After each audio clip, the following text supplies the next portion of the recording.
마이크 테스트. 마이크 들려요? 아, 예. 마지막 날이라니까 기분이 좋죠. 저도 오늘 집에 갑니다. 같이 잠깐 기도하고 시작하겠습니다. 언제나 우리를 사랑하시는 거룩하신 아버지 하나님 감사합니다. 한 주간 하나님의 귀한 말씀이 증거될 수 있도록 인도해 주신 것 감사드립니다. 이번에 말씀을 들었던 모든 분들 몸된 교회 가운데 연결될 수 있도록 주님 도와주옵소서. 오늘 또 하나님의 귀한 말씀을 사모하는 성도님들 또 함께 모이게 되었습니다. 저희들이 주님 앞에 어떻게 행해 나가야 할지 각자의 삶을 돌아보는 귀한 시간이 될 수 있도록 도와주옵소서. 특별히 이 자리에 함께 해야 하지만 개인적인 사정으로 참석하지 못한 분들 주님께서 일일이 기억해 주시고 있는 위치에서 하나님의 영광을 가리우지 않도록 도와주옵소서. 말씀의 시종을 주님께 부탁드리며 우리를 사랑하시는 예수님 이름으로 기도드립니다. 아멘. 우리 창세기 3장을 한번 보시겠습니다. 창세기 3장.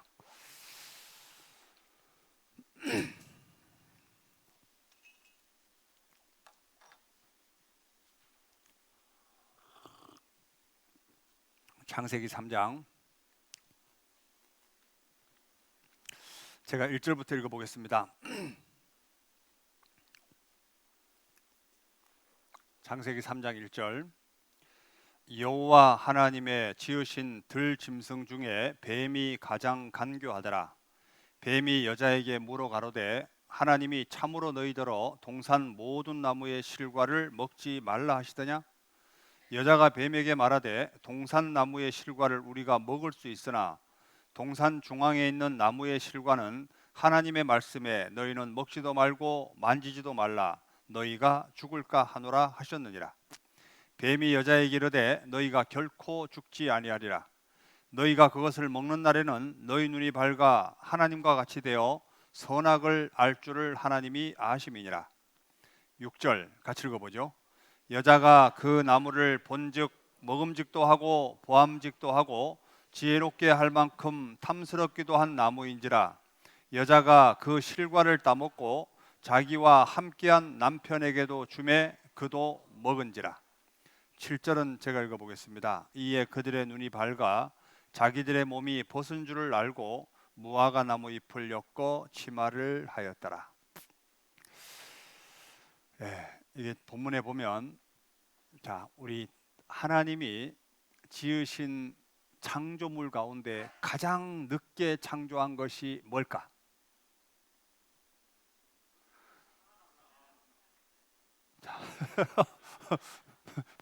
별로 기분이 안 좋은 것 같아요, 이분들이. 자, 하나님이 지으신 들짐승이 아니고 하나님이 지으신 창조물 가운데 가장 늦게 창조한 것이 뭐냐면 바로 여자예요. 맞죠? 여자를 가장 늦게 만들었습니다. 그런데 여자를 가장 늦게 만들었는데 이 여자의 역할이 얼마나 큰지 여기는 보니까 남자보다 여자가 더 적어요.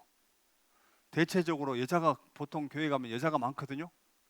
근데 여기는 비율이 그렇게 차이가 안 나는 것 같아요. 그런데 여자의 역할이 뭐냐면 여자는 언제 행복을 느낄까? 여자는 원래 처음 만들어질 때 돕는 배필로 만들었습니다. 뭐로 만들었다고요?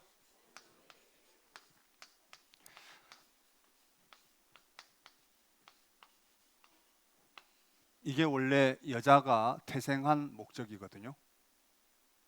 그러니까 사랑의 짝으로 만든 것도 맞지만 실제는 돕는 배필이에요. 그래서 여자는 언제 행복함을 느끼냐면 도와줄 때 기쁨을 누리게 돼 있거든요. 맞죠? 그리고 실제 모성애를 누가 가지고 있냐면 여자들이 가지고 있잖아요. 그러니까 도와주면서 자기는 존재감도 느끼고 행복함을 느끼게 돼 있습니다. 그런데 여자가 돕는 배필로 지었지만 이 정말 치명적인 것이 있어요. 두 가지 중에 뭐냐면 첫 번째는 이겁니다. 사람을 타락시킬 수도 있고 사람을 세울 수도 있습니다. 요 일을 여자들이 특별히 해요. 자, 뱀의 게임에 누가 넘어갔냐면 실제는 하와가 뱀의 게임에 넘어갔어요. 사람이 죄를 딱 짓고 나면요, 어떤 게 있냐면 다른 게 안 보입니다. 하나님의 것이 안 보이고 오로지 자기가 본즉 이게 문제예요. 여기 봐요. 여기 보면 여기다가 동그라미 한번 쳐보시죠. 4절에 보면 뱀이 여자에게 이르되 너희가 결코 죽지 아니하리라. 너희가 그것을 먹는 날에는 너희 눈이 밝아 하나님과 같이 되어 선악을 알 줄을 하나님이 아심이니라. 여자가 그 나무를 본즉, 여기 본즉에다가 동그라미 한번 쳐봐요.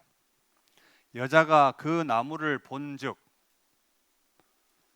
자, 이때 이 하와의 눈에는 오로지 뭐만 보였냐면 하나님의 것은 한 개도 안 보이고 오로지 이 나무만 보인 거예요.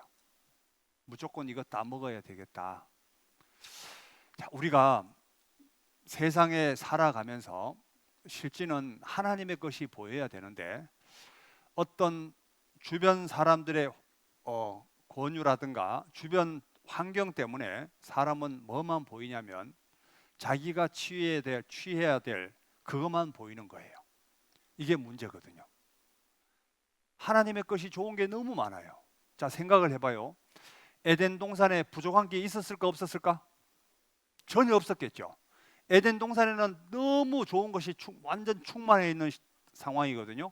그런데 그 나무를 본즉 하나님이 주신 충만한 것은 전혀 보이지 않고 오로지 뭐만 보였냐면요, 선악과. 조금만 먹으면 지금보다 훨씬 더 나아질 거다. 그러니까 오로지 이것만 보이는 거예요. 이게 실제는 문제겠죠. 그런데 이게 마귀의 게임이라고요. 세상이 누구의 지배 아래에 있냐면 세상은 공중의 권세 잡은 자 마귀가 지금 주장하고 있으니까 사람은 내가 지금 요거만 하면 다 될 것 같아. 그런데 그것만 하면 점점 더 괴로워지게 돼 있습니다. 근데 하나님은 그거 보지 마라. 그것은 순간적으로 채워질지 몰라도 절대로 너에게 만족을 주지 않는다. 점점 더 괴로움, 고통의 연속이다. 그런데 사람은 그거밖에 안 보여요. 이게 문제였죠. 자, 하나님이 먹지 말한 선악과를 먹음으로 말미암아 7절 이에 그들의 눈이 밝아 자기들의 몸이 벗은 줄을 알고 무화과 나무 잎을 엮어 치마를 하였더라. 이 세상에 동물들이 옷 입고 다니는 동물 본 적 있어요? 이 세상에 어떤 동물도 짐승들이 옷 입고 다니는 짐승 없잖아요. 사람밖에 없다고. 이게 원래 죄가 들어오기 전에는 자기의 수치를 전혀 모릅니다. 그런데 선악과를 먹음으로 말미암아 이게 최초의 옷이 바로 무화과 옷이었어요. 무화과 나무 잎으로 엮은 옷. 그런데 이것이 진정으로 자기의 수치를 가릴 수 있었을까요? 없었을까요? 없었죠. 이것은 뭐냐면 자기의 노력으로 자기의 수치를 가릴 수 없다. 그럼 어떻게 해야 되냐?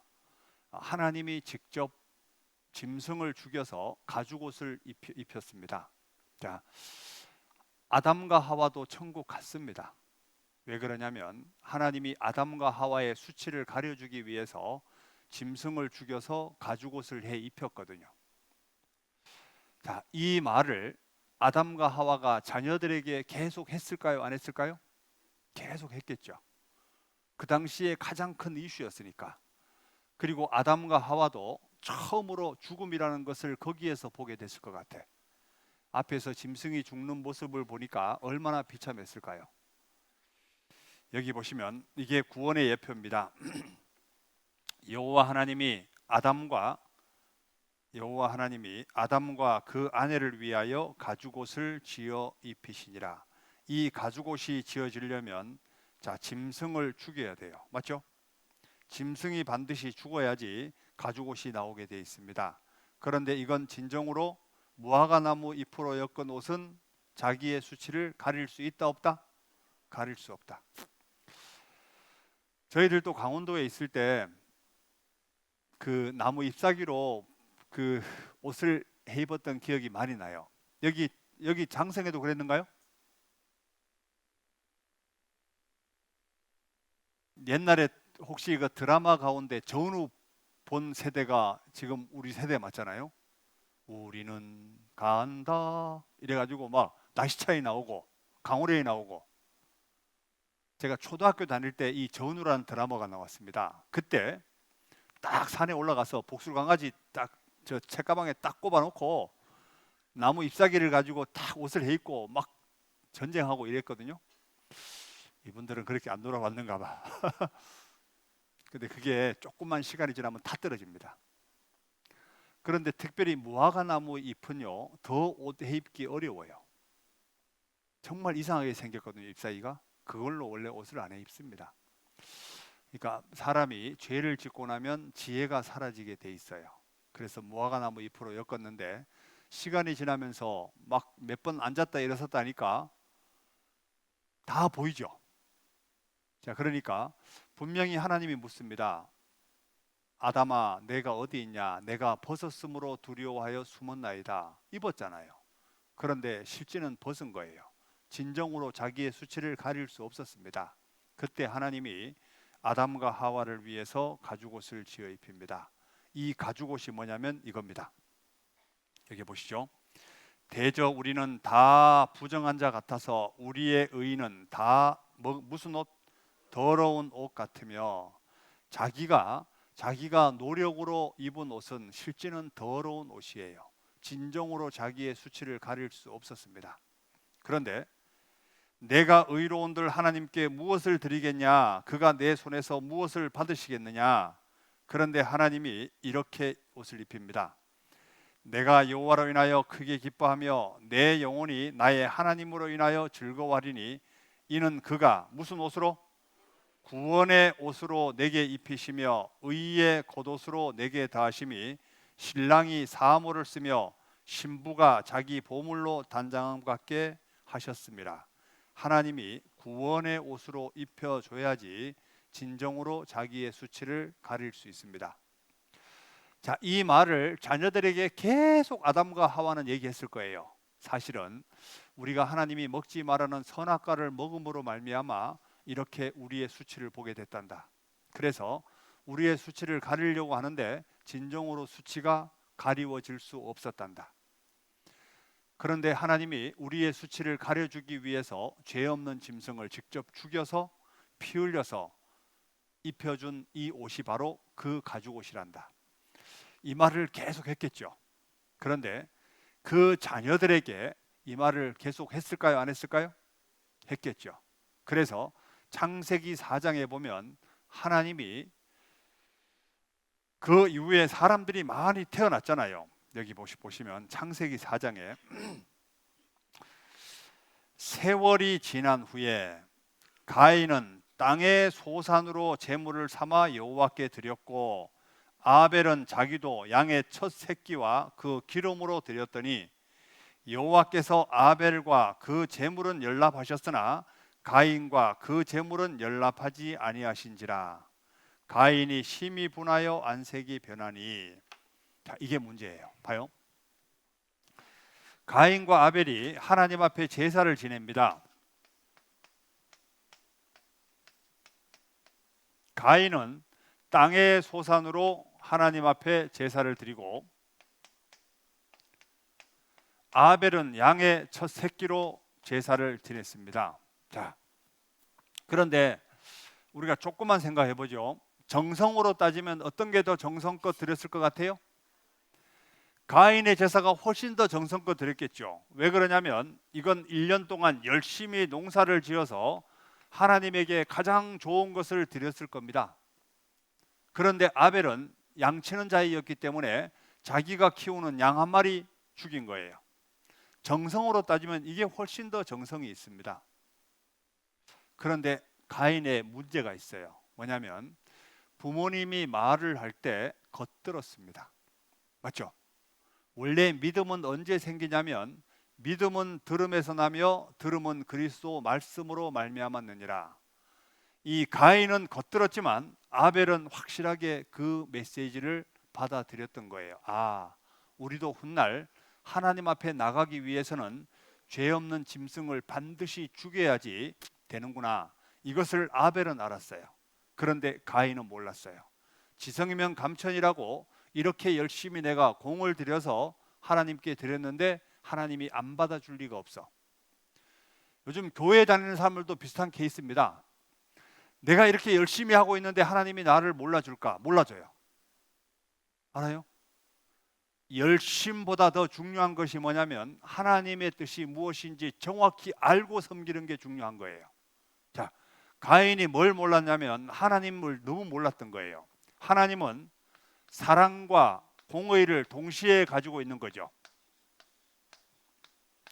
죄를 지은 사람은 반드시 심판을 받아야 된다. 이게 하나님의 공의입니다. 그런데 아벨은 하나님의 공의가 뭔지 알아요. 자기의 죄 때문에 죄 없는 짐승이 반드시 죽어야 된다.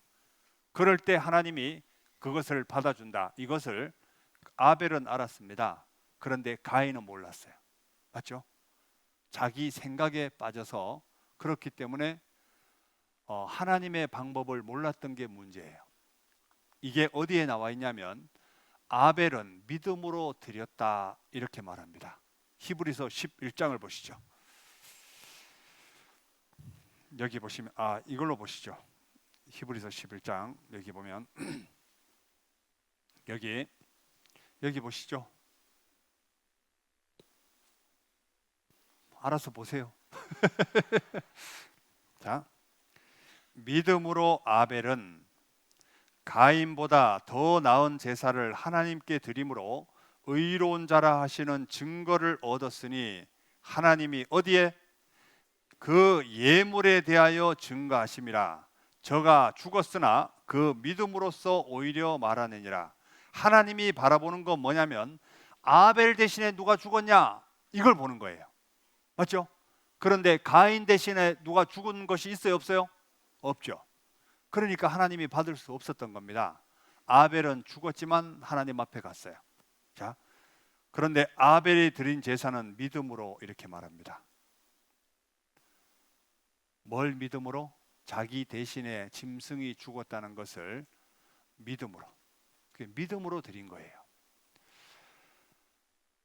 자, 우리 대신 죽어준 분이 있어요 없어요? 누굴까? 예수님. 그러니까 하나님이 바라보는 건 이거예요. 너 대신 누가 죽었냐? 예수님. 이게 믿음이에요. 맞죠? 이것을 우리가 어떻게 알 수 있냐면 하나님의 말씀을 들음으로 믿음이 생긴 거예요. 맞죠? 그래서 어떤 사람이 구원을 잘 받냐면 열린 마음으로 잘 듣는 사람이에요. 맞죠? 자, 그리고 이거 봐요. 구약시대 때 출애굽기에 이런 내용이 있습니다. 이스라엘 민족이 애굽에 종살이를 하다가 장자 죽는 재앙 때에 반드시 장자를 살릴 수 있는 비결은 문 좌우 설주와 임방에 피를 바르면 그때 재앙이 넘어간다. 그래서 피를 바른 사건이 있습니다. 그때도 이렇게 말합니다. 내가 애굽 땅을 칠 때 그 피가 너희의 거하는 집에 있어서 너희를 위하여 표적이 될지라. 내가 뭐를 볼 때? 피를 볼 때 너희를 넘어가리니 재앙이 너희에게 내려 멸하지 아니하리라.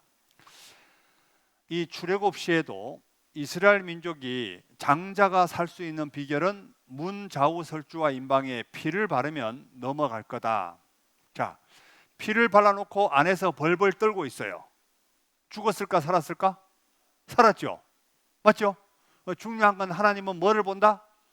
피를 본다. 믿음은 뭐냐면 나를 보는 게 믿음이 아니라 뭘 본다? 대상을 바라보는 거예요. 하나님이 피를 볼 때 넘어간다고 했으니까 피를 발라놓으면 재앙이 넘어가는 거예요. 그래서 믿음은 봐요. 나를 보는 건 믿음이 아니에요. 자, 여기 혹시 말씀을 듣는 분 가운데 자기를 보는 사람이 의외로 많이 있습니다. 자, 보통 사람들 상담하다 보면 어떤 얘기를 하냐면요, 예수님을 바라보지 않고 자꾸 자기를 봐요. 아이고, 제가 이렇게 많은데, 아이고, 원래 많아요. 알아요? 원래 많아. 죄가, 자기를 볼 때는 죄가 많죠. 그런데 누구를 보라고 하냐면, 누구를 보라? 나를 대신하여 십자가 못 박혀 죽은 예수님을 바라보라. 그러니까 믿음은 누구를 바라보는 거냐면 예수님을 바라보는 거예요. 믿음은 대상을 바라보는 거라고요. 뭘 바라보는 거라고요? 대상을 보는 거예요. 자꾸 자기를 보게 되면 안 돼.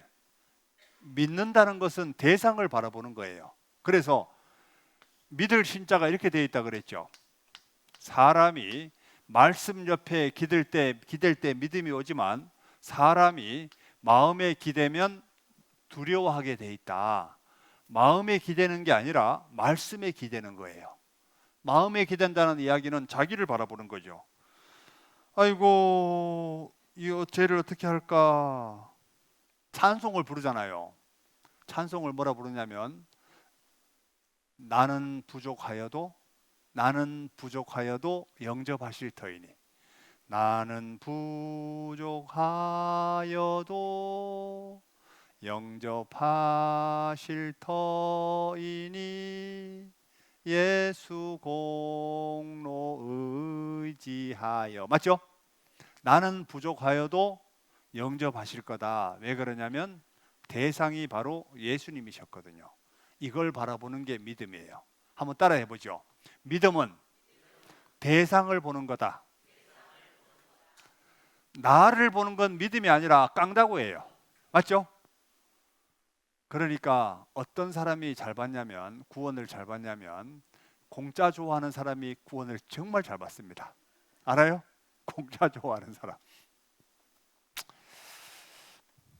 이렇게 말해도 이해가 안 가는 사람을 위해서 아주 놀라운 사건을 한 개 보여드릴게요. 저기 예수님이 직접 하신 말씀입니다. 모세가 광야에서 뱀을 든 것 같이 인자도 들려야 하리니 이는 저를 믿는 자마다 영생을 얻게 하려 하심이니라.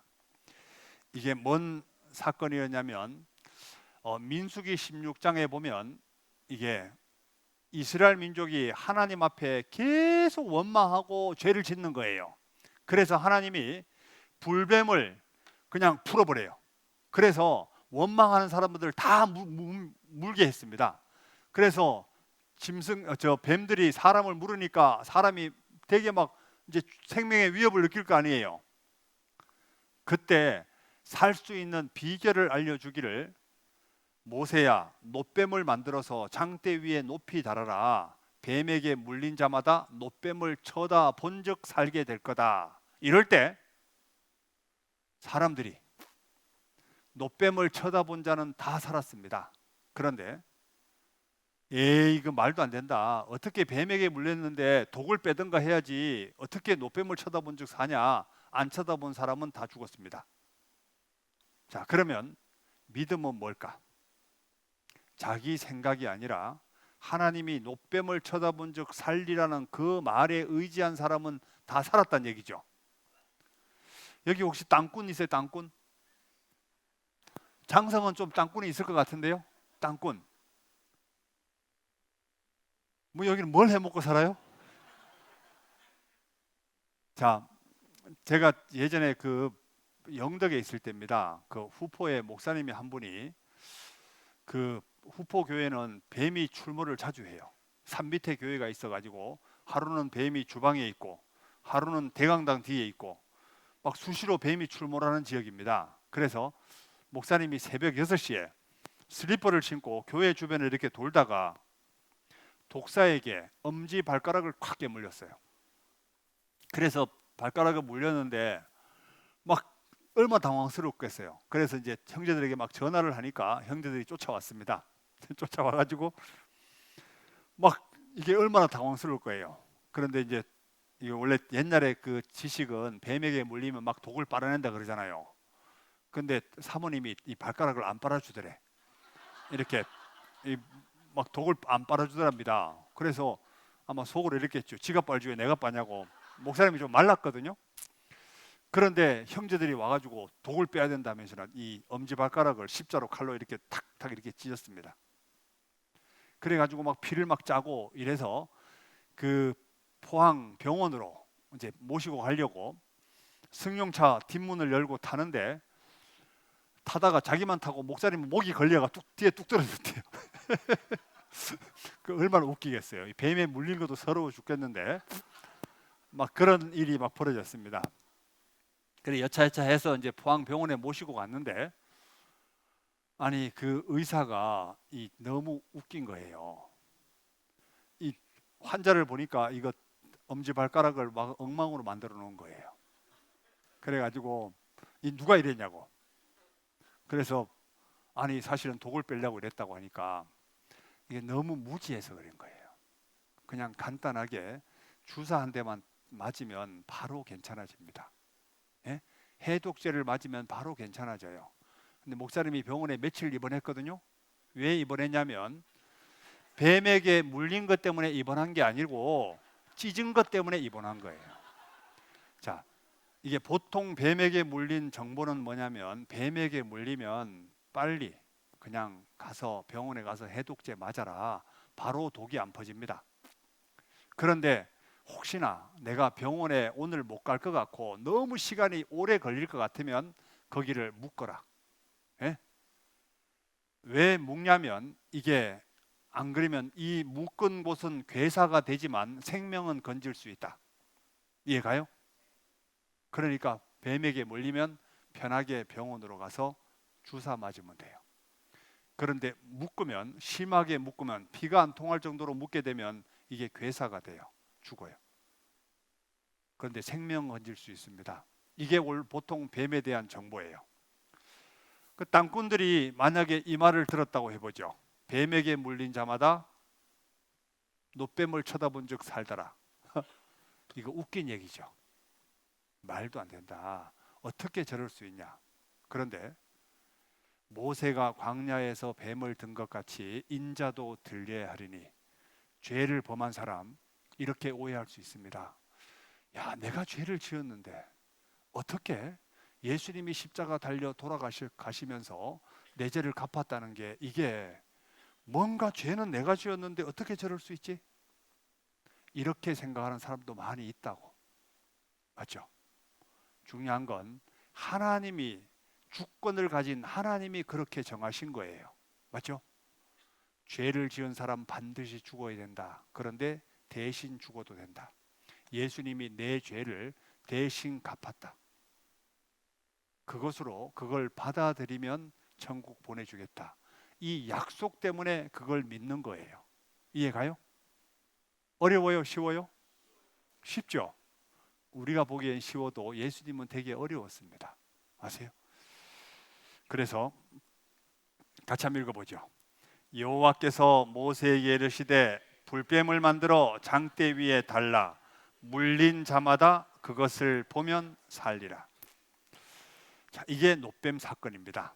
자, 그러면 어떻게 좀 이해 가죠? 나머지 부분은 이해 안 가면 여기 목사님이 계시니까 좀 개인적으로 상담을 좀 했으면 좋겠습니다. 이게 다 죽었잖아요. 이 사람들. 말도 안 돼. 죽은 사람도 있지만 그래도 노뱀을 쳐다보고 산 사람도 많이 있습니다. 자, 그러면 우리가 이거 한번 생각해 보죠.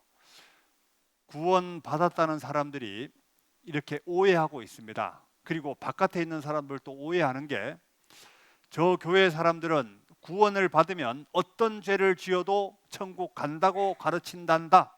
이렇게 말하는 사람들이 있어요, 없어요? 있죠. 그런데 한번 생각해 보죠. 구원을 받은 사람이 함부로 죄를 짓고 살 수 있을까? 이제 요거 한번 생각해 보죠. 어때요? 죄를 영원히 용서받은 사람이 함부로 죄를 지을 수 있을까요? 왜 그러냐면 이봐요. 그래서 은혜 안에서 삶입니다. 로마서 6장에 뭐라고 되어 있냐면, 그런즉 우리가 은혜를 더하게 하려고 죄에 가하겠느뇨? 그럴 수 없느니라. 죄에 대하여 죽은 우리가 어찌 그 가운데 더 살리요? 자, 죄를 지을 때마다 누가 생각이 나냐면 바로 예수님이 생각이 나죠. 예수님은 나 대신 돌아가셨는데 내가 이 죄를 또 지을 수 있을까? 예수님에게 죄송한 마음이 들어요. 그래서 점점 안 짓게 돼요. 구원을 받으면 양심이 훨씬 더 밝아집니다. 옛날에 죄로 느끼지도 못한 것이 다 죄로 드러나요. 제가 서울에 있을 때 어떤 광주에 있던 할아버지하고 그 당시에 70 정도 됐던 어르신인데 그분하고 상담을 하는데 이런 얘기를 한번 한 적이 있어요. 어르신, 제가 살던 고향은 바로 집 앞에 열차길이 있었습니다. 그런데 열차길이 있었는데 어떤 술 주정뱅이 한 사람이 술을 먹고 열차길을 가다가 열차길에서 잠이 들었습니다. 여기 혹시 열차길에 누워본 분 있어요? 여기 보니까 열차길도 가까이 있더라고요. 제가 열차길에 누워봤을까 안 누워봤을까요? 제가 누워봤어요. 실제 열차길에 누우면요, 그 보통 이제 그 초가을 이 정도 되면 찬바람이 살랑살랑 불잖아요. 술 한 잔 먹고 열차길에 누우면 침목은 따뜻해요. 등이 따뜻하거든요. 그리고 위로 찬바람이 살짝살짝 불어요. 그러면 잠이 되게 잘 옵니다. 레일을 베개 삼아, 침목을 이불 삼아 그렇게 누워 있으면 정말 잠이 잘 와요. 그런데 여기서 잠이 들면 죽지 이래서 죽어요. 실제로 저희 동네에서 열차에 깔려 죽은 사람 많았거든요. 그리고 죽으면 바로 옆에다가 가마니로 덮어둬요. 그 제가 밤에 철길 옆을 뛰어가다가 시체하고 이렇게 막 같이 이렇게 해보기도 하고, 그래 강원도 그랬어요. 왜? 신장로가 별로 없었거든요. 그런데 자, 이 사람이 철길을 걸어가다가 잠이 들었습니다. 술이 취해가지고. 그런데 농부가 바라보니까 이 사람이 잠을 자고 있는 거예요. 근데 열차가 오는 소리가 들립니다. 항상 커브길에 열차가 굉음을 내요. 피하라고. 그런데 이 사람이 아무리 소리 질러도 이 사람은 안 일어나요. 쫓아가서 이 사람을 옮기는 순간 자기는 피하지 못하고 죽고 이 술 주정뱅이는 그대로 잠을 자고 있습니다. 열차에 받치게 되면요, 사람 시체도 못 찾아요. 그게 걸레가 돼 있습니다. 그런데 얼마 후에 이 사람이 한숨을 자고 일어나니까 저 멀리에서 사람들이 너무 많이 몰려 있는 거예요. 그래서 이래 보니까 대낮에 열차에 받쳐 죽은 사람이 있네. 그래서 이 사람이 뒤에서 뭐라고 하냐면요, 멍청한 놈, 대낮에 어떻게 열차에 받쳐 죽냐고 이렇게 말하고 있어요. 그때 옆에 있는 사람이 이 사람에게 이렇게 말합니다. 이 나쁜 사람아, 이 사람이 왜 죽었는 줄 아냐?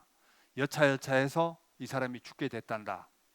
이 말을 딱 듣는 순간 이 사람이 얼마나 부끄럽고 미안하겠어요. 맞죠?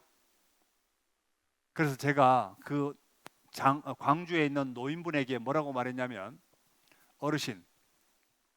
어르신이 만약에 이 술 주정뱅이였다면 앞으로 술을 먹었을 것 같아요? 어땠을 것 같아요? 제가 이렇게 물었어요. 근데 그분이 아주 놀라운 얘기를 했습니다. 전도사님, 이건 술을 먹고 안 먹고의 문제가 아닌 것 같습니다. 이렇게 말해요. 어르신이 만약에 술 주정뱅이였다면 앞으로 어떻게 살 것 같아요? 이렇게 물었습니다. 그때 그분이 말하기를, 제가 그 상태라면 이 농부의 집을 찾아가겠습니다. 그래서 그 농부의 가족을 자기 평생 동안 제가 농부의 가족을 거두겠습니다. 이렇게 말하더라고. 이게 은혜를 갚는 사람의 마음이 아니요? 맞죠? 죄를 짓고 안 짓고 이게 중요한 게 아니라고. 이해가요?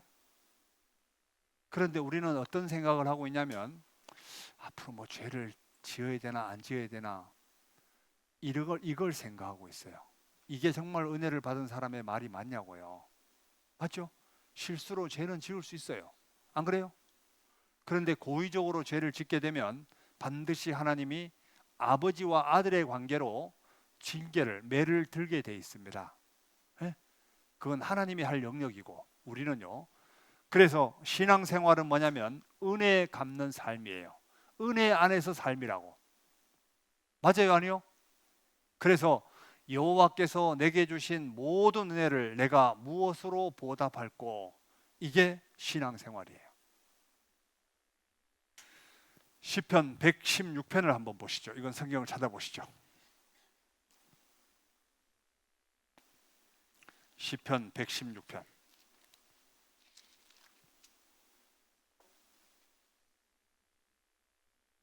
시편 116편 8절.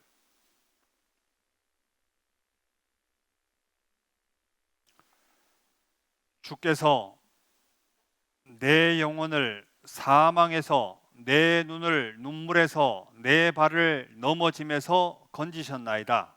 내가 생존 세계에서 여호와 앞에 행하리로다. 내가 믿는 고로 말하리라. 내가 큰 곤란을 당하였도다. 내가 경겁 중에 이르기를 모든 사람은 거짓말장이라 하였도다. 12절 같이 읽어보죠. 여호와께서 내게 주신 모든 은혜를 무엇으로 보답할꼬? 13절은 제가 읽어볼게요. 내가 구원의 잔을 들고 여호와의 이름을 부르며 여호와의 모든 백성 앞에서 나의 서원을 여호와께 갚으리로다. 그래서 오늘 말씀을 들으면서 이런 생각을 했으면 좋겠어요. 정말 예수님은 나를 위해서 십자가 달려 돌아가셨는데 나는 앞으로 어떻게 살아가야 될까? 마음에 다짐을 하는 겁니다. 하나님, 제가 앞으로 올바로 살기는 참 쉽지 않을 것 같습니다. 그런데 살아볼 테니까 나 좀 도와주십시오. 그리고 정말 제 세상에 돌아다니는 저 많은 사람들, 저 사람들은 예수님의 사랑을 모르고 살아가고 있습니다. 제가 그분들에게 꼭 전할 수 있도록 도와주세요. 자, 실제는 마음에 이런 다짐은 하실 필요가 있어요. 그러면 하나님이 반드시 도와주십니다. 아세요? 바깥에 돌아다니는 사람 예수님을 모르고 있잖아요. 안 그래요? 내가 구원의 잔을 들고 여호와의 이름을 부르며 여호와의 모든 백성 앞에서 나의 서원을 여호와께 갚으리로다. 우리가 왼수를 갚아야 돼요. 맞죠? 마귀는 지금도 사람들에게 예수님을 못 믿게 하려고 여러 가지 방법을 동원합니다. 그런데 구원받은 그리스도인들이 자기의 위치를 잘 지키고 있어야지 그 사람들이 하나님 앞에 돌아오게 되어 있습니다. 자, 이제는 주변 사람들이 하나님께 돌아오고 안 돌아오고는 누구의 책임이냐면 우리 책임입니다. 아세요? 누구 책임이라고요? 우리 책임이에요. 자, 너희는 세상의 빛이라. 마태복음 5장에 보면 너희는 세상의 빛이라. 이 말은 세상은 어둠이란 얘기잖아요. 너희는 세상의 빛이라 이러면 내가 빛을 올바로 밝히고 있을 때 이 사람들이 올바른 길을 찾을 수 있도록 돼 있죠. 안 그래요? 그런데 우리가 빛 가운데 생활을 하지 않게 되면 우리는 점점 어두워집니다. 그러면 세상 사람들도 빛으로 나오기 어려워요. 그러니까 우리의 삶이 정말 중요하다고. 내가 어떻게 살아가냐에 따라서 주변 사람들이 천국 갈 수도 있고 천국 못 갈 수도 있는 거예요. 그런데 구원을 확실히 받았다면 그 사람은 하나님이 딱 붙잡고 있습니다. 어디까지 데려가냐면 천국까지 데리고 가요. 시장 갈 때 어머니들이 어린아이 손을 잡고 가잖아요. 손을 잡고 갑니다. 어머니가 잡고 가면요, 이 아이는 안전해요. 근데 반대로 아이가 엄마를 붙잡고 있다 해보죠. 이러면 이놈이 좋은 게 있으면 손 놓고 그거 보러 가죠. 근데 아이를 잊어먹기 어려워요. 잊어먹기 쉽다고. 아이가 잡고 있으면. 그런데 엄마가 붙잡고 있으면 정말 안전해. 맞죠? 애가 다른 데 보러 가면 가자 이놈아. 엄마가 붙잡고 있으니까. 엄마가 붙잡고 있는 걸 한번 볼까요? 해봐요. 내가 저희에게 영생을 주노니 영원히 멸망치 아니할 터이요 또 저희를 내 손에서 빼앗을 자가 없느니라. 누가 붙잡고 있다고요? 하나님이. 구원을 확실히 받으면 하나님이 딱 붙잡고 있습니다. 이제부터 하나님이 내 인생에 개입해요. 내가 확실히 구원받았다면 하나님은 내 인생 가운데 반드시 개입합니다. 이제는 너 혼자 아니다. 내가 너를 데리고 천국까지 이끌고 가겠다. 이 약속이요. 알아요? 세상 사람들이 볼 때는 우리를 값어치 없게 볼 수도 있습니다. 짠하게 볼 수도 있어요. 그런데 하나님의 모든 관심은 여기 앉아 있는 분들에게 있어요. 장성군에서 가장 하나님의 관심이 있는 곳은 바로 여기입니다. 바로 저와 여러분이에요. 자부심 있지 않아요? 이분들은 자부심이 없어 보여. 여기 앉아 있는 분이 장성군에서 가장 행복한 사람입니다. 알아요? 지금은 그게 표가 안 나요. 그런데 조금만 지나봐요. 여기 제가 영상을 보다가 되게 교훈이 되고 감동이 됐던 게 있어가지고 한 개 한번 보시죠. 누명이라니요. 도련님께서 저를 겁탈하셨질 않습니까? 아직도 정신을 못 차렸구나. 뭐 들하느냐?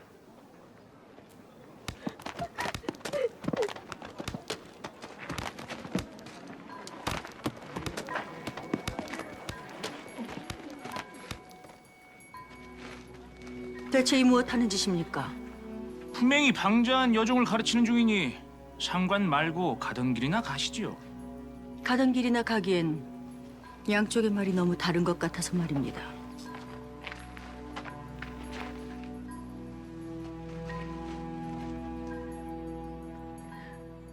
겁탈을 당했다는 것이 사실이냐? 천연이 여기 계시다간 다치십니다. 전 괜찮으니 어서 가시지요. 나도 괜찮다. 내 길 바짝 붙거라.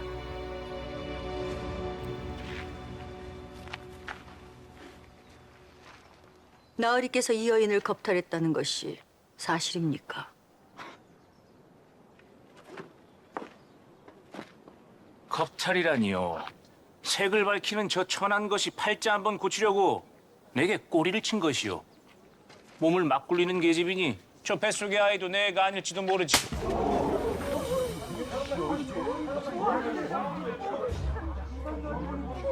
내 인연!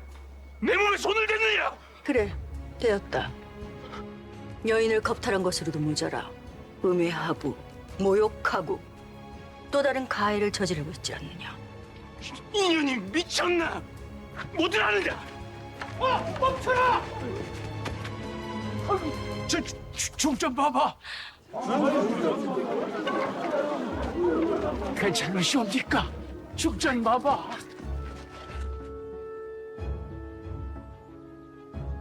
어찌할까요? 내 주상전에게 주청을 올려 제대로 한번 시시비비를 가려볼까요? 죽은 지가 좋습니다. 용서하십시오, 중전마마. 되었습니다. 용서를 빌 대상은 내가 아니지요. 내가 잘못했다, 어리야. 내가 너를 겁탈한 것도 모자라 모든 책임을 뒤집어 씌웠느니라. 부디 용서해다오. 중전마마, 충분히 위로가 되었으니 이제 그만하시길 간청드리옵니다. 마마께서 떠나시면 인연의 삶은 더 가혹해질지도 모르옵니다. 내 이미 너의 인생에 끼어들었다.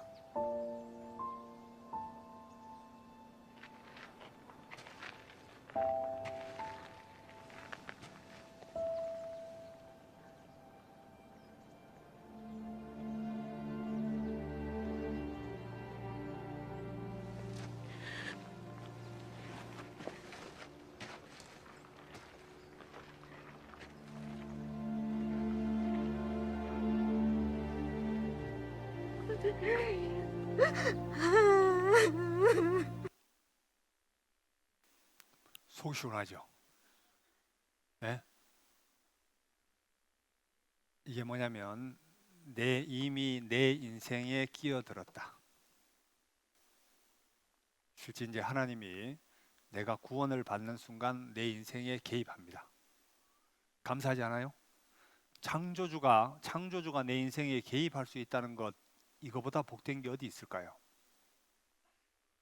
자, 한번 좀 예를 들어보죠. 이 구원 받은 게 이론상에 이야기하는 게 아니에요. 이게 보통 놀라운 게 아니거든요. 제가 만약에 대기업의 회장이라고 예를 한번 들어봐요. 지금 보기엔 짠해 보여도 예를 들어서 이 순간 그냥 제가 대기업의 회장이라고 생각하고, 자, 제가 돈이 되게 많습니다. 원래는 없어요. 근데 많다고 하고 되게 많은 사람이고 정말 수조 원의 자산을 가지고 있는 사람입니다.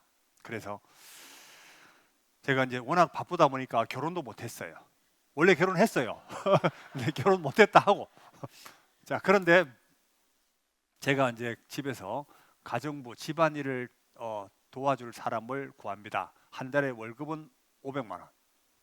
예? 보너스는 1000%. 예? 이렇게 광고를 냈어요. 하는 일은 집안 청소하고 빨래하고 와이셔츠 다리고 잠깐의 집안일을 도와주는 겁니다. 자, 그래서 사람을 모집했어요. 사람이 막 엄청나게 많이 줄을 섰겠죠. 예. 줄을 섰을 거 아니에요. 줄을 섰는데, 그래서 제가 골랐습니다. 고르다가 이왕이면 정말 이쁘고, 그리고 일 잘하고, 그리고 정말 마음 편하게 해줄 수 있는 사람을 골랐습니다. 그리고 그 사람이 저희 집에 이제 가정부 일을 하려고 집에 왔어요. 그런데 이 사람이 일을 하는데 하루하루 지나는데 내가 집에 있으면 이 사람이 되게 불편해 보여. 예? 그런데 제가 출근만 하고 나면 이 사람은 막 소파에 누워 있고 막 너무 편한 거예요. 근데 제가 들어오면 이 사람은 너무 불편해. 계속 방 또 닦고 쌀을 가지고 밥을 해도 쌀을 또 씻고 해서 막 영양분이 나가든 말든 무조건 돌이 안 들어가야 되니까. 자, 이렇게 합니다. 제가 시간이 좀 흐르고 나니까 이 사람이 너무 괜찮은 거야. 이 사람이 와이셔츠를 달아도 혹시나 주름에 구김이 갈까봐 더 애를 쓰고 이렇게 다니는 거예요. 그러다가 제가 너무 이 사람이 좀 괜찮아가지고 이 사람에게 프로포즈를 했다고 해보죠. 저기 죄송하지만 저도 혼자니까 저하고 결혼하면 안 되겠냐고 이렇게 제가 프로포즈를 했습니다. 이분이 프로포즈를 받아들였다고 예를 들어봐요. 그러면 자, 갑자기 가정부에서 일종의 종에서 사랑하는 짝으로 바뀌었죠. 맞아요, 아니요? 자, 그러면 이 사람은 제가 집에 들어올 때 두려울까요, 좋을까요? 좋아요? 진짜? 자, 뭐가 바뀌었냐면, 자, 이 사람이 밥을 지을 때 벌벌 떨면서 밥을 지을까, 아니면 사랑하는 남편이 같이 음식을 나누며 즐거운 식사 자리를 생각하면서 상상하면서 밥을 지을까? 상상하면서 밥을 짓겠죠. 와이셔츠를 다려도 우리 남편이 대중 앞에서 멋지게 서서 있는 그 모습을 상상하면서 와이셔츠를 다리겠죠. 뭐가 바뀌었죠? 일이 바뀐 게 아니에요. 일은 똑같습니다. 맞죠? 평소에 밥 짓고 빨래하고 뭐 이야기하고 이게 평소하고 다를 게 한 개도 없어요. 단지 바뀐 게 마음이 바뀌었고, 맞죠? 마음이 바뀌었고 또 뭐가 바뀌었냐면 신분이 바뀐 거야. 맞죠? 요게 바뀐 거예요. 예? 종에서 사랑의 짝으로 바뀐 거예요. 자, 이제 밥을 안 해도 벌벌 떨 필요 있을까 없을까? 떨 필요 없죠. 만약에 친구들 간만에 만났습니다. 그 집에 들어가려고 하는데 친구들이 붙잡아. 그러면 이왕이면 더 놀러 가야 되겠다 하면, 여보, 내가 오늘 친구하고 미팅이 있는데 당신 밖에서 회식하고 들어가시오. 나 친구하고 놀다 갈게. 이러면 쫓겨나요, 안 쫓겨나요? 안 쫓겨나죠. 알았어, 당신 놀다 오세요. 내가 집에서 그냥 간단하게 먹을게요. 이게 신분의 차이입니다. 구원받았다는 것은 이거예요. 자, 원래 구원받기 전에는 우리는 종의 신분이에요. 맞죠? 그러니까 잘했을 때는 왠지 칭찬받을 것 같고 못했을 때는 왠지 벌 받을 것 같고, 그러니까 교회 다녀도 항상 그런 마음이에요. 맞죠? 열심히 주일날 교회 나가고 새벽 기도하고 이럴 때는 왠지 하나님이 받아줄 것 같아. 그런데 왠지 오늘 또 친구하고 하다가 열받아가지고 한바탕 했어요. 아유, 나는 또 지옥 가겠네. 항상 불안해. 이게 종의 삶이고, 자, 아들의 신분은 뭐냐면 내가 잘하건 못하건 관계없이 하나님은 나를 인도해 주는 거예요. 이게 아들의 위치입니다. 이해가요?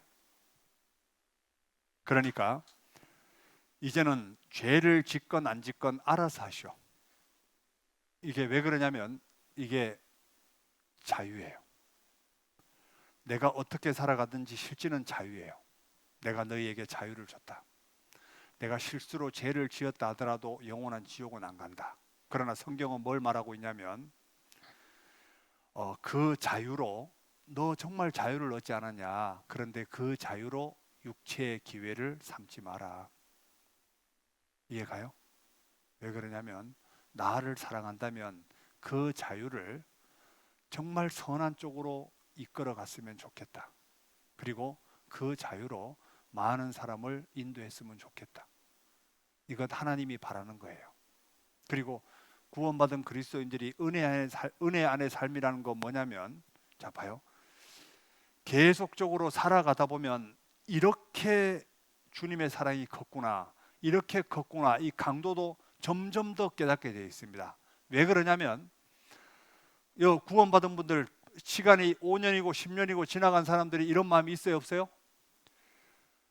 야, 정말 내가 이렇게 악한데 하나님이 이렇게 큰 은혜를 베풀어 줬구나. 이게 시간이 지나면 지날수록 점점 더 큽니다.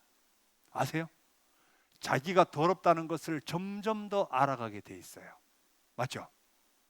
그래서 구원받은 사람이 제일 싫은 게 뭐냐면요, 자기가 제일 싫어요. 맞죠? 아이고, 정말 이렇게 내가 악하니까 주님이 내 죄를 영원히 용서해 줄 수밖에 없었겠구나. 안 그랬으면 나는 구원 절대로 못 받았겠다. 이런 마음이 항상 듭니다. 그죠? 그래서 구원받고 난 후의 삶은 은혜 안의 삶이다. 여호와께서 내게 주신 모든 은혜를 무엇으로 보답할꼬. 이게 삶이에요. 자, 그러면 이제부터는 신앙생활 잘할 수 있는 비결을 알려드릴게요. 어떻게 신앙생활 잘하고 싶어요? 안 하고 싶어요? 말은 그렇게 하지만 다음 주 또 안 나와요. 그런 분도 있다고. 근데 말로만 하지 말고 실제는 이게 신앙생활 잘하는 게 비결이 있습니다. 이거를 만약에 주님 앞에 갈 때까지 지킬 수만 있다면 그분은 반드시 신앙생활 잘할 수 있어요. 신앙생활 잘할 수 있는 비결이 바로 뭐냐면 교회와 함께입니다. 교화가 아니고 교회와 함께. 뭐라고요? 교회와 함께. 요게 신앙생활 잘할 수 있는 비결이에요. 그러면 자, 교회가 뭔지 정확히 알아야 되겠죠. 이 교회가 뭐냐면 이런 건물을 교회라고 하는 게 아니라 거듭난 그리스도인들의 모인 곳을 교회라 그래요. 적게는 2사람 이상. 그게 바로 교회거든요. 자, 왜 교회가 중요하냐면 예수님이 죽으시고 부활하시고 난 후에 예수님은 교회의 머리로 계십니다. 코로나 시대 때 교회의 위치가 완전 바닥을 치고 있었거든요. 그런데 하나님이 가장 귀하게 보는 게 뭐냐면 바로 교회입니다. 에베소서 1장에 보면 뭐라고 얘기되어 있냐면, 자 봐요. 하나님이 천지 만물 위에 교회, 교회의 머리로 주님이 계셔요. 자, 그러면 교회는 뭐냐면 주님의 몸이에요. 신기하죠? 자, 이걸 한번 보셔야 될 것 같아. 우리 에베소서 1장을 한번 보시죠. 에베소서 1장. 교회가 왜 중요하냐면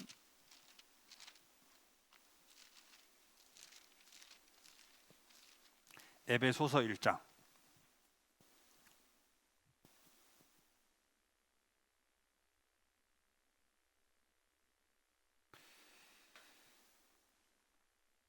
에베소서 1장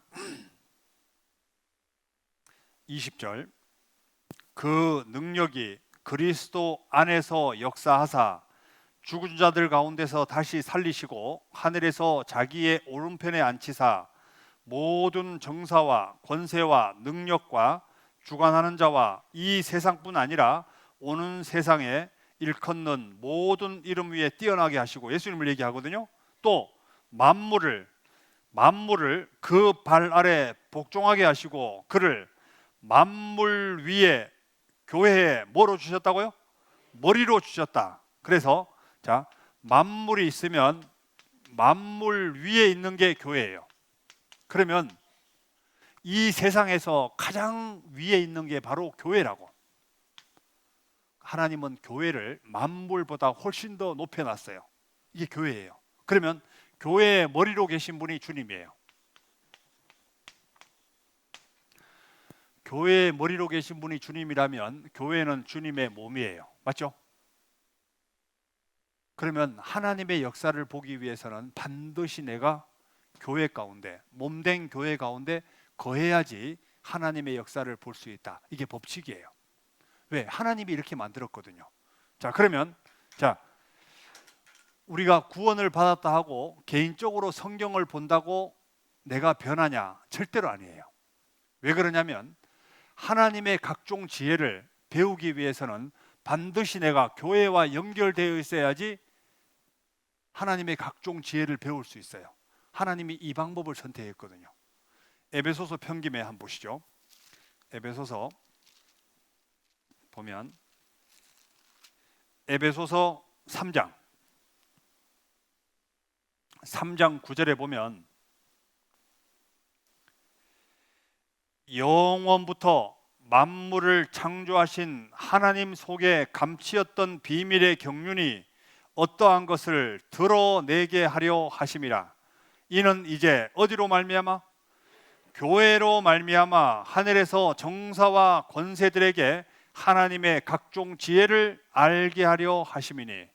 하나님의 각종 지혜를 교회를 통해서 알게 하셨다. 그러니까 교회에 연결되어 있어야지 하나님의 각종 지혜를 배울 수 있습니다. 그죠? 개인적으로 성경을 읽고 개인적으로 기도하고 해서 그 사람이 바뀌지 않습니다. 알아요? 교회와 연결되어 있지 않으면요, 정말 이상하게 바뀌어요. 그 신기하죠?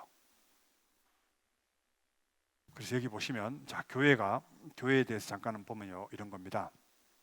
고린도에 있는 하나님의 교회, 곧 그리스도 예수 안에서 거룩하여지고 성도라 부르심을 입은 자들, 결국은 사람이 교회예요. 맞죠?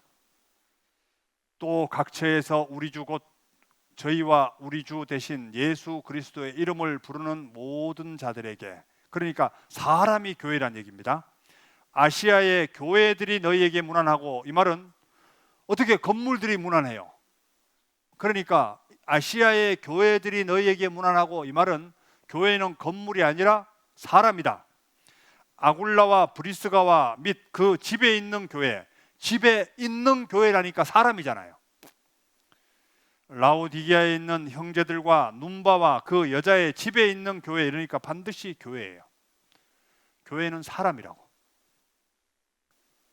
모든 정사와 권세와 능력과 주관하는 자와 이 세상뿐 아니라 오는 세상에 일컫는 모든 이름 위에 뛰어나게 하시고 만물을 그 발 아래 복종하게 하시고 그를 만물 위에 교회의 머리로 두셨다. 이게 교회입니다. 그래서 공급을 확실하게 받으려고 하면 내가 반드시 교회에 연결되어 있어야지 공급을 받는다. 이게 실제는 법칙이에요. 맞죠? 그래서 영원부터 만물을 창조하신 하나님 속에 감추었던 비밀의 경륜이 교회로 말미암아 하늘에서 정사와 권세들에게 하나님의 각종 지혜를 알게 하려 하심이니. 그래서 교회를 통해서 반드시 하나님의 각종 지혜를 듣게 된다. 그러니까 주일이나 수요일이나 교회에서 전해지는 말씀을 계속 공급받아야 돼요.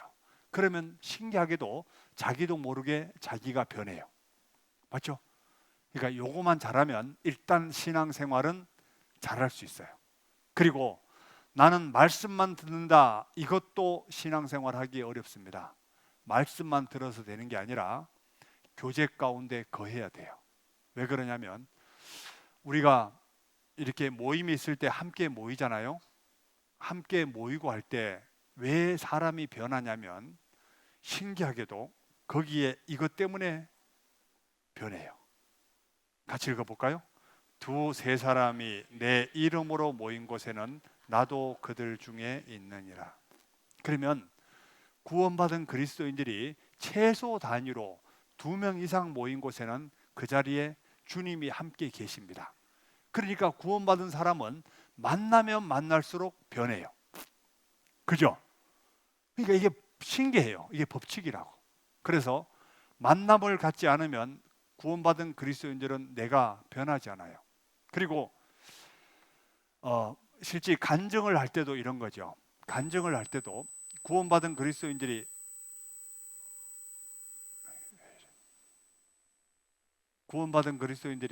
함께 교제할 때 사람의 부족한 것이 보일 때 감동이 더 되죠. 맞죠? 이게 뭐냐면 교제를 하면 서로가 서로를 더 알아가게 돼 있습니다. 구원을 받고 나서 내가 사실은 이게 너무 안 돼요.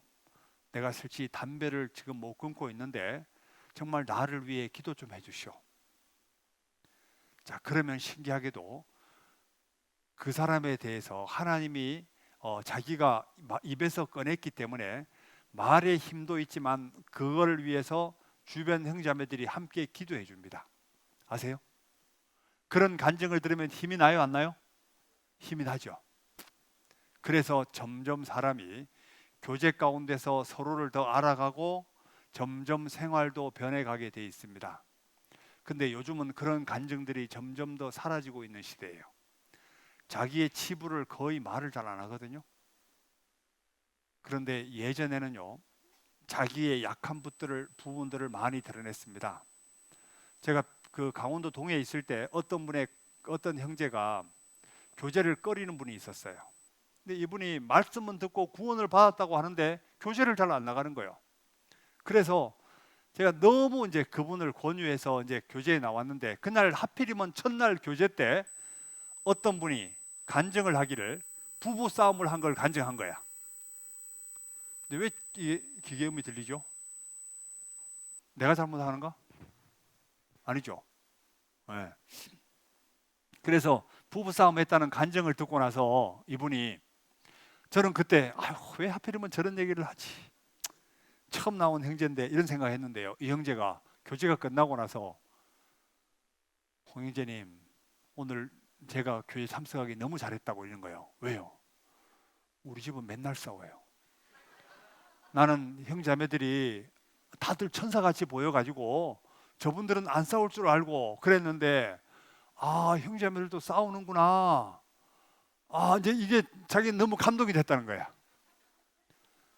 사람이, 우리는요 실제는 부족한 거 투성이라고 알아요? 지금 옆 사람들을 바라보게 되면 어때요? 제 양반들은 죄도 한 개도 안 짓고 천사같이 보이죠? 한번 봐봐요. 옆에 봐봐요. 천사같이 보여요? 똑같아. 다 똑같아요. 단지 구원을 받았다는 뿐이지 다 똑같아요. 알아요? 솔직히 구원받은 그리스도인들 싸워요, 안 싸워요? 봐, 싸우잖아. 다 싸운다고. 누구든지 나를 열받게 하면 나도 열 받아요. 알아요? 그러니까 사람은 다 그래요. 사람은 그렇다고. 실제 구원받은 그리스도인들도 같이 살게 되면 문제가 돼요. 왜 그러냐면 그 사람의 약점을 다 알게 돼 있거든요. 저는 죄를 지을까 안 지을까요? 이분들이, 그러니까 제가 말씀을 전하고 있지만 저도 똑같은 사람입니다. 내가 정말 이렇게 말씀을 전할 자격이 있을까? 이런 생각도 해요. 이렇게 부족한 거 투성이라고. 그런데 어차피 말씀을 맡은 자니까 전해야 돼요. 그러니까 단상에 앉아 있을 때 제일 마음이 부담스럽습니다. 하나님, 제가 말씀대로 제대로 못 살더라도 이 말씀을 통해서 식구들의 마음이 변했으면 좋겠습니다. 실제는 이 마음은 다 있거든요. 여기 교사들도 그런 마음 있죠? 다 있어요. 그러니까 교제 가운데 우리 부족한 사람들끼리 서로에게 부족한 것을 보충해주고 보완해주는 거예요. 그게 바로 교제거든요. 이해가요? 그러니까 서로 동지감을 가지고 서로 힘을 내라고. 그래서 교제에 참석하는 겁니다. 그래서 사도 바울이 교제 가운데 뭘 드러내고 싶었냐면 약한 것들을 드러내고 싶었던 거예요. 이건 한번 보셔야 될 것 같아요. 고린도 후서 12장입니다. 사도 바울이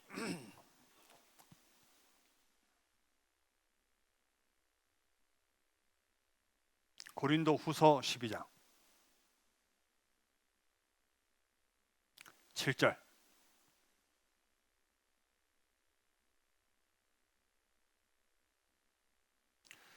여러 계시를 받은 것이 지극히 크므로 너무 자고하지 않게 하시려고 내 육체의 가시 곧 사단의 사자를 주셨으니 이는 나를 쳐서 너무 자고하지 않게 하려 하심이니라. 모든 사람에게 육체의 약점이 다 있어요. 맞죠? 어떤 사람은 이것이 약하고 어떤 사람은 이것이 약하고 약한 게 다 있다고. 사람에게는 완벽이란 완전이란 말을 표현할 수가 없습니다. 어떤 사람은 육신의 정욕에 약하고 어떤 사람은 물질에 약하고 어떤 사람은 명예에 약하고 다 약한 약점이 다 다르다고요. 그러니까 이 약점을 두신 이유가 뭐냐? 너무 자고하지 않게 하려고, 교만할까 봐 그런 거예요. 그래서 8절 이것이 내게서 떠나기 위하여 내가 3번 주께 간구하였더니 내게 이르시기를 내 은혜가 내게 족하다. 이는 내 능력이 언제 온전해진다고요? 약한 데서 온전하여짐이라 하신지라. 이러므로 도리어 크게 기뻐함으로 나의 여러 약한 것들에 대하여 자랑하리니 이는 그리스도의 능력으로 내게 머물게 하려 함이라. 이 약점은 어디까지 가져가냐면 죽을 때까지 가져갑니다. 이 약점이 나를 하나님의 능력으로 머물게 하려고 나를 계속 붙들고 가는 거예요. 맞죠? 약점이 있기 때문에 내가 신앙생활하고 교만한 마음이 안 생기는 거예요. 자, 베드로의 약점은 뭐였을까? 베드로는요, 교만하지 않게 한 것이 가장 주 요인이 바로 닭이었을 것 같아. 베드로가 봐요, 예수님 면전에서 예수님을 3번 부인했습니다. 예수님이 했거든요. 오늘 닭 울기 전에 내가 3번 나를 부인하리라. 저는 죽었으면 죽었지 절대로 부인하지 않습니다. 아니다. 너는 반드시 나를 부인한다. 3번 부인한다. 근데 진짜 예수님 앞에서 그것도 면전에서 3번 부인했어요. 베드로가 구원받고 나서 예수님이 죽으시고 부활하시고 난 후에 베드로를 만났습니다. 베드로 너나 사랑하냐? 예, 사랑합니다. 2번째 또 물었어요. 너나 사랑하냐? 사랑합니다. 3번째 또 물었어요. 그때 베드로가 이거 내 깡다구야 아니면 진짜 내 본심이야? 주께서 아십니다. 이제는 젊어서는 네가 원하는 대로 다녔지만 이제는 남이 내게 띠띠우리라. 원치 아니하는 곳으로 인도할 거다. 그러고 실제 베드로는요, 신앙생활 잘했어요. 그런데 교만한 마음이 생길 때마다 새벽마다 뭐가 울어요? 교만한 마음이 올라가면 이러면요 내가 미쳤지, 내가 뭐 높아질 게 뭐가 있지? 이러면서 또 자기를 다듬고 그러니까 사람마다 약점은 다 있어요. 근데 그 약점이 나를 교만하지 않게 만드는 거예요. 이해가죠? 그러니까 교제 가운데 자기의 약점을 드러내는 거예요. 하나님이 나의 육체의 가시를 뒀습니다. 정말 이것 때문에 기도하고 있는데 잘 안 돼요. 저를 위해 기도해 주세요. 이럴 때 형제자매들에게 또 감동이 되게 돼 있습니다. 이해가죠? 나는 형제하고 형제 얼굴만 보면 스트레스 받아버려요. 좀 도와주세요. 맞죠? 그런 분도 있죠? 여기는 안 그런가 봐. 자, 그리고 기도의 응답도 마찬가지입니다. 기도할 때 집에서 혼자 있는다고 기도 응답이 되는 게 아니에요. 기도 응답도 진실로 너희에게 이르노니 무엇이든지 너희가 땅에서 매면 하늘에서도 매일 것이요 무엇이든지 땅에 풀면 하늘에서도 풀리리라.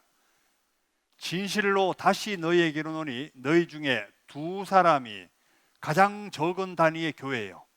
2사람이 땅에서 합심하여 무엇이든지 구하면 하늘에 계신 내 아버지께서 저희를 위하여 이루게 하시리라.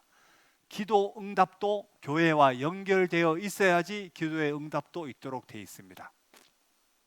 그러니까 하나님의 명령이 이거예요. 너희는 내가 일러준 말로 이미 깨끗하였으니 너희는 어디 거하라? 내 안에 거하라. 이게 명령입니다. 나도 너희 안에 거하리라. 내 안에 거한다는 것 자체가 교회 가운데 거하는 거예요. 맞죠? 그러면 나도 너희 가운데 거하겠다. 가지가 포도나무에 붙어 있지 아니하면 절로 과실을 맺을 수 없음 같이 너희도 내 안에 있지 아니하면 그러하리라. 나는 포도나무요 너희는 가지니 저가 내 안에 내가 저 안에 있으면 이 사람은 과실을 많이 맺나니. 같이 읽어보죠. 나를 떠나서는 너희가 아무것도 할 수 없습니다. 나를 떠나서는 이게 바로 교회예요. 교회를 떠나서는 너희가 아무것도 할 수 없습니다. 이게 법칙입니다. 그래서 여러 가지 교회 나오기 어려운 일들이 많이 있을 거예요. 그럴 때일수록 나는 교회를 떠나면 죽는다 이렇게 생각하고 무조건 교회에 나를 열받게 하는 분이 있어도 무조건 머리를 들이미는 거예요. 그러면 신기하게도 풀려. 맞죠? 그래서 열받을수록 교회에 더 오셔야 돼. 왜 그러냐면 그 사람 때문에 오는 게 아니라 누구 때문에? 몸된 교회 가운데 머리로 계신 주님 때문에 오는 거예요. 그래서 어떤 일이 있다더라도 나는 교회를 떠나서는 신앙생활 절대로 할 수 없다. 이렇게 마음을 먹고 오시면 돼요. 그리고 자기 자신을 너무 과소평가하지 말아요. 하나님의 손에 잡히면 그 사람이 엄청난 일을 합니다. 이 영상을 보면요, 스스로 제한하지 말아요. 한 개 이거 보고 마지막 성찬식을 했으면 좋겠습니다. 네. 앞으로 어려움이 많이 있을 겁니다. 반드시 있어요.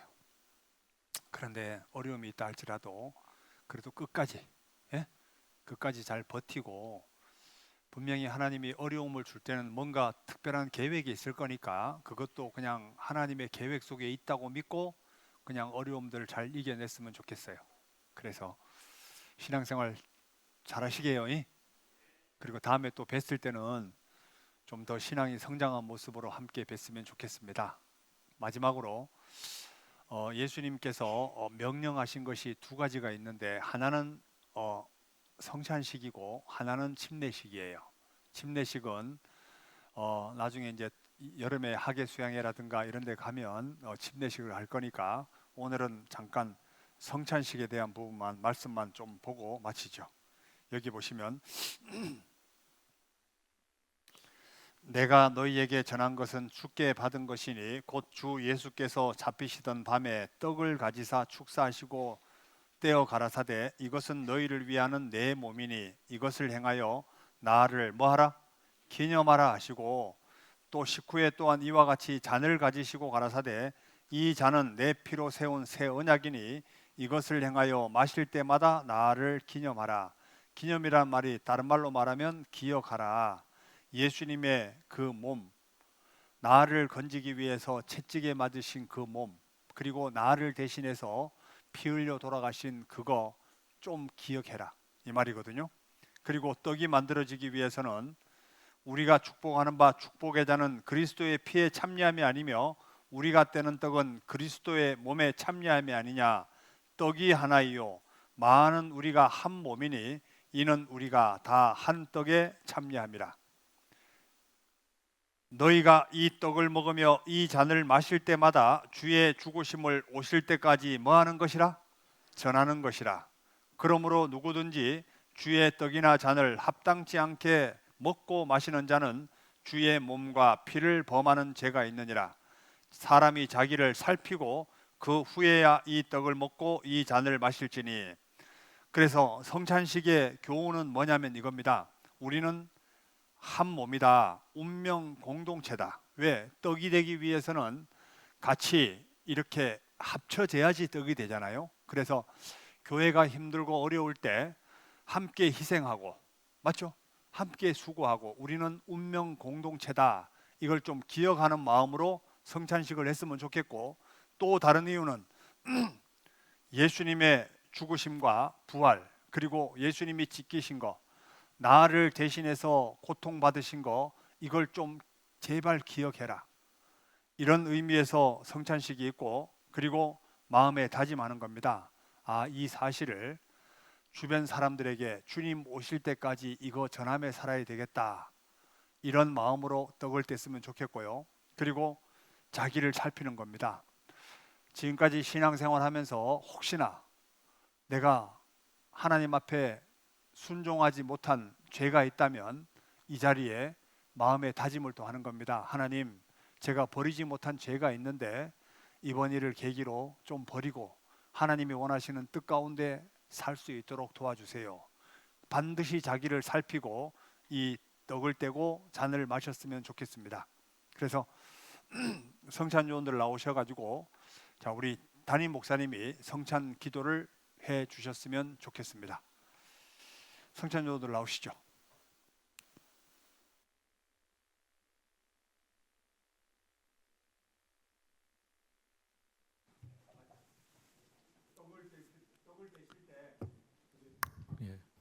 강사님 마이크 소리 키워주시죠.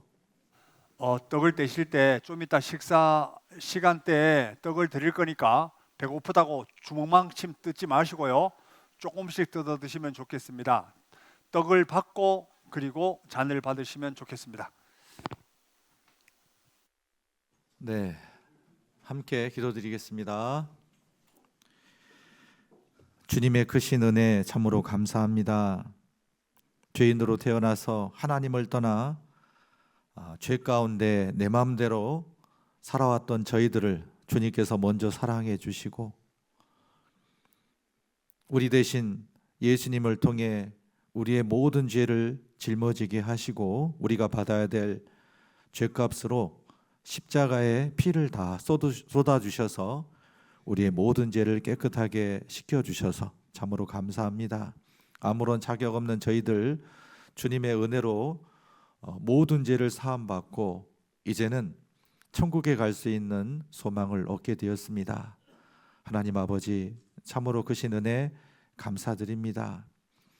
주님의 크신 은혜를 받은 저희들이 이제 주님 오실 때까지 몸된 교회 안에서 구원받은 형제자매님들과 함께 서로 사랑을 나누며 한 몸처럼 서로 사랑하면서 하나 되시기를 원합니다. 또한 저희에게 귀한 복음 맡겨주셔서 감사합니다. 2000년 전에 세상 죄를 지시고 세상 모든 사람들을 구원하셨는데 이 사실을 모르고 많은 사람들이 지옥을 향해서 가고 있습니다. 저희에게 맡겨주신 복음을 담대하게 전해서 지옥 갈 영혼 주님 앞으로 많은 영혼들을 인도할 수 있도록 도와주시옵소서. 이렇게 집회를 통해서 주님의 첫사랑을 기억하고 다시금 주님 앞에 열심히 살겠다는 마음과 각오를 주셔서 참으로 감사합니다.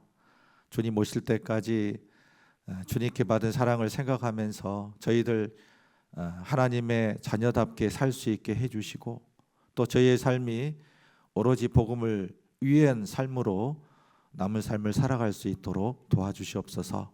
이번에 구원을 받은 분들이 이제 몸된 교회 안에 온전히 거할 수 있도록 그리고 말씀을 통해서 신앙을 잘 배워서 하나님의 사람으로 온전케 될 수 있도록 도와주시옵소서. 모든 것 감사드리며 우리를 죄악 가운데서 구원해 주신 예수님의 이름으로 기도드립니다. 아멘.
찬송가 341장입니다.